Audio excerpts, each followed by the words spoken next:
So here's one simple thing. Well, why can't I get them at Walmart?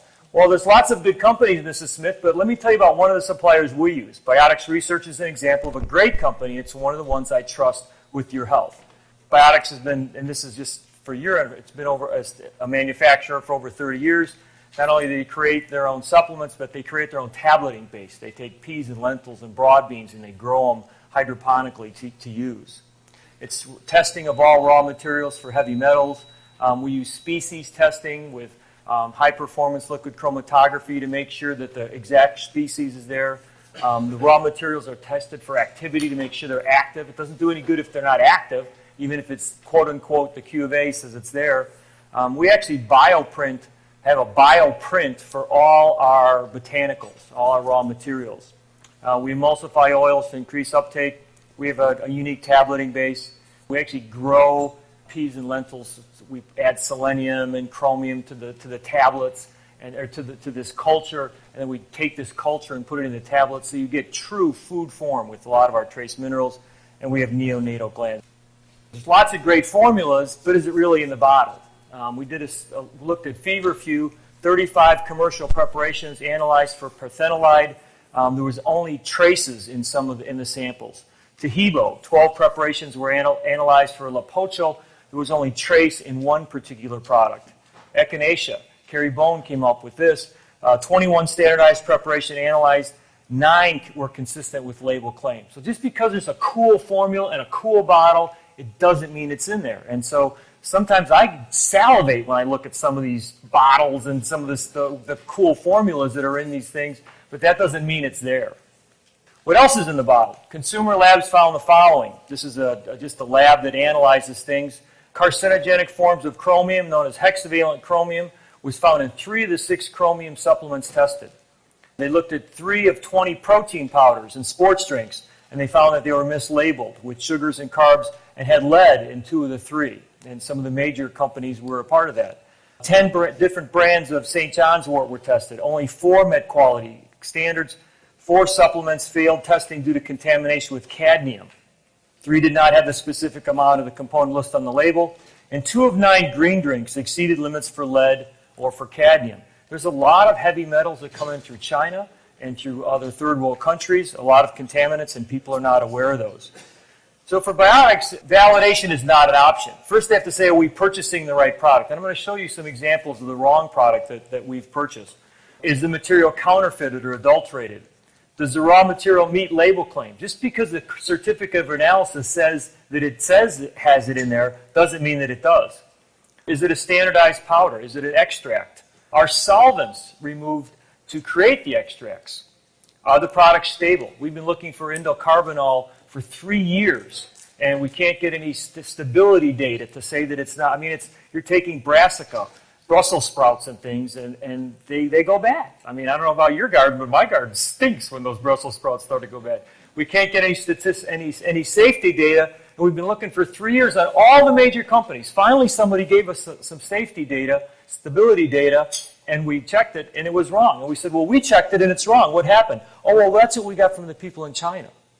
So you can't trust, unless you're doing this stuff in-house, you can't trust it. Is it safe? Is it consistent from batch to batch? And that's what we want. We want a consistent product batch to batch. Some of the factors affecting the quality is where is it grown? Is it geographical origin? Is it a third world country? Is it in the United States? Is it wildcrafted or is it cultivated? The harvest time. Dandelion root is a major source of inulin. And inulin, when it's harvested in autumn, will give you 40% out of dandelion. But if you harvest dandelion root in spring, you're going to get 2%. So the time that you harvest it makes a big difference. Is it the right part of the plant? Is it a leaf, or is it a root, or is it a bark? I mean, are you getting the right plant, part of the plant that you want? What's the preparation? What's the extraction? What's the solvent? Do they use crazy temperatures when they start extracting stuff? What are the drying conditions with these plants? How do they handle them? How do they store them? How do they ship them? Some of these plants are shipped in big bales across the country in ships. Is it the right species of plant? There's 3 or 4 different kinds of echinacea. Pre- and post-harvest treatments, pesticides, aflatoxins, heavy metals, they're sprayed oftentimes to make sure the bugs don't get them. Well, if they're sprayed in such a way that the bugs won't get them, we might not want them either. So for Biotics, they take incoming raw materials, Then what they do is they put them in a quarantine area. Then what they'll do is send them off to a phytochemistry lab to make sure it is what it says it is. Then they'll send it off to a microbiology lab to make sure that there's no bacteria. Then we'll also send it off to an analytical laboratory to look for heavy metals. So we want to look for identity and purity.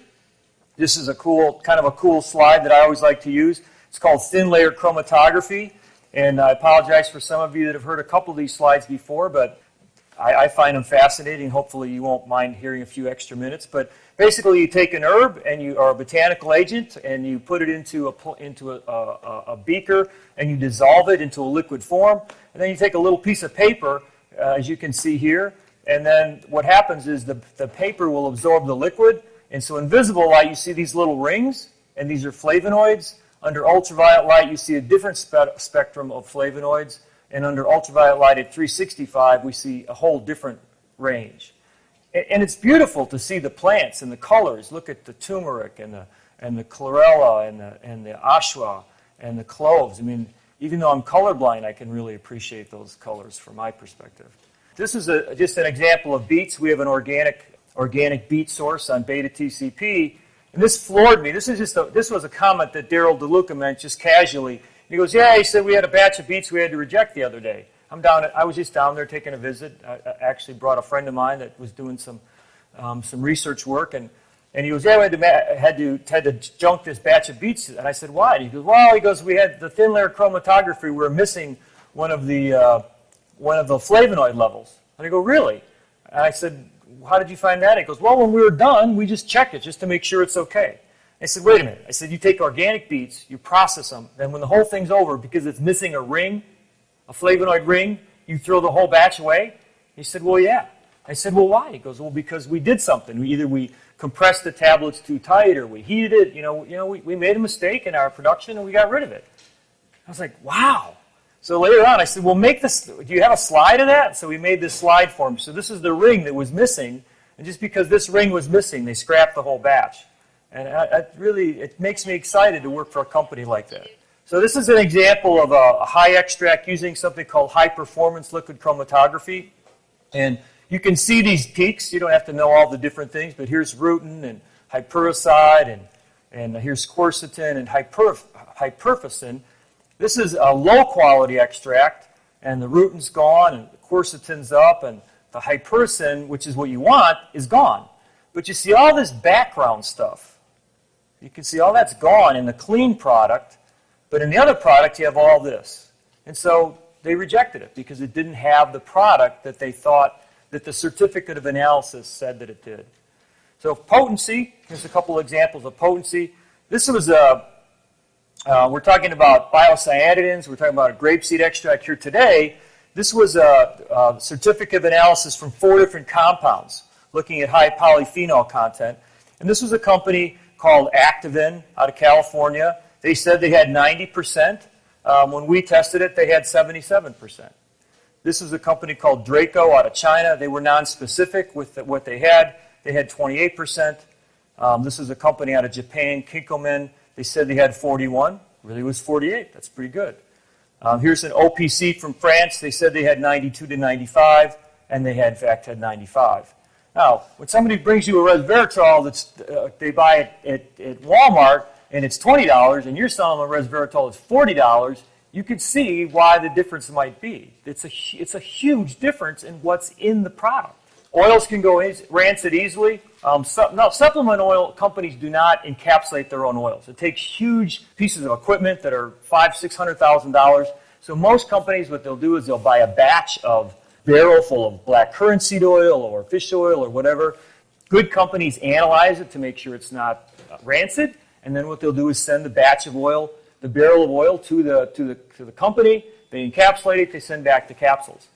Well, at several occasions, what we found at Biotics, because some of these same companies, one of the companies anyway, I don't know about all of them, there's only 3 in America, one of them makes paintball supplies. We're kind of careful when we get that stuff back to make sure it's clean. Well, we found out that it was rancid. The product, when it got back, was rancid. And we said to the company, the oils that we sent you were rancid before we sent them to you. They're rancid now. Well, I'm sorry, we didn't know. Well, that's not acceptable to us. And so we had to throw it away and start from scratch. But see, nobody does that kind of post-testing that I know of in the industry. They might check it before it goes, but nobody's checking it afterwards. Safety is probably the most important thing. This is just an example of some of the things that we check. We check an aerobic plate count to make sure there's not a lot of bacteria. We look for E. coli, we look for Listeria, we look for Salmonella, we look for Staphylococcus aureus, and we check to make sure there isn't a lot of mold and yeast of unknown origins. We look for heavy metals using atomic absorption. We actually have some newer equipment now.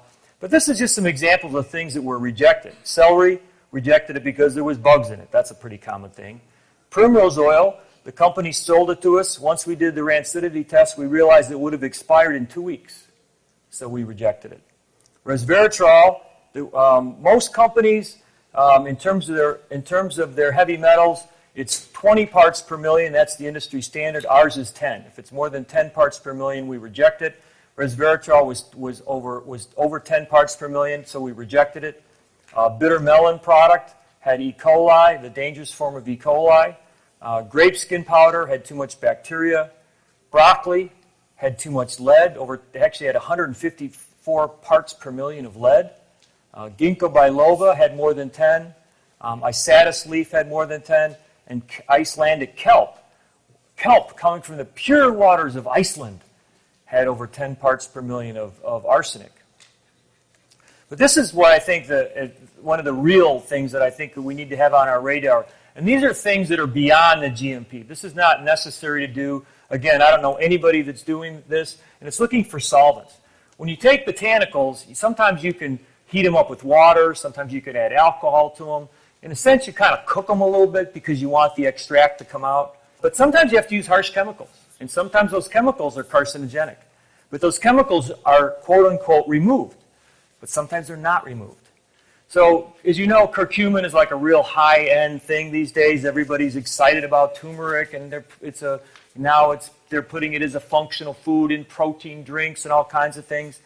Well, our supplies were dwindling, and we had to find new suppliers. And so we have 2 suppliers now, and we went to a third one, and it's one that we use all the time. This is a very high-quality supplier. This is not like, Joe Blow down the street, that's just got into the business, that's a farmer or anything. I mean, this is like, these are like really high-quality suppliers that they're used to us rejecting things for. And so they sent us a sample. So we say, send us a sample of your material, let us take a look at it, we'll see if it passes our specifications, and we'll buy a regular batch. When we did, the ingredient that you need to take curcumin out of the herb is 1,2-dichloroethylene. The maximum limit by the EPA is 5 parts per million. The actual result was 139 parts per million, either 30 times above the limit. And that's not a good thing. And when we reject it, what happens is they sell it to someone else. And I said to Dennis DeLuca, the president of the company, I said, how do you know they do that? He starts laughing. He goes, because they try to sell it to us 6 months later. He goes, we keep records of why we reject things. And then we see when it comes back, every time we get a new batch, we check it again to make sure it's okay. And sometimes companies will sell you the same thing that you rejected 6 months later.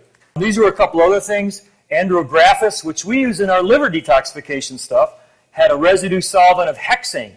Hexane is a neuropathic toxin, 1,231 parts per million. Wokeval. Wokeval is a primary joint health ingredient.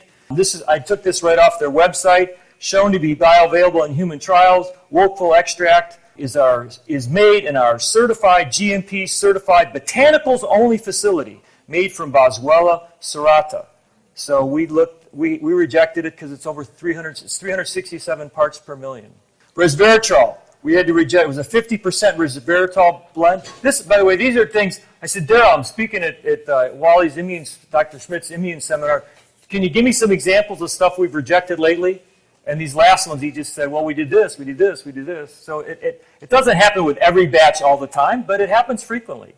This was misbranded. They tried to sell resveratrol as green tea extract. Now, if you're not doing the testing, you don't know that. You're just thinking you're getting a good deal. Manganese, heavy metal rejected because of 12.73 parts per million. So just keep in mind, Biotics doesn't have to do that. It's not required. It's just the right thing to do. And they really go the extra mile to make sure that when you give your patient a supplement, you know what, it might not work because nothing works for everybody all the time.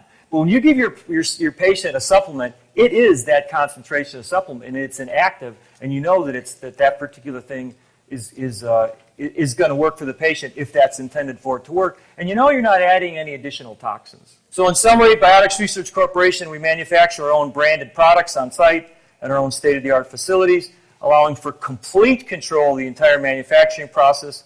Our on-site laboratories, highly skilled quality control personnel using modern, validated analytical methods employing such technologies as HPLC, ICP, FTIR, electrophoresis, allow us to test incoming materials, monitor manufacturing processes, perform in-process testing, and test all finished products.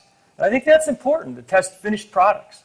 You know, we check for B vitamin levels to make sure the things are active before they're released for shipment.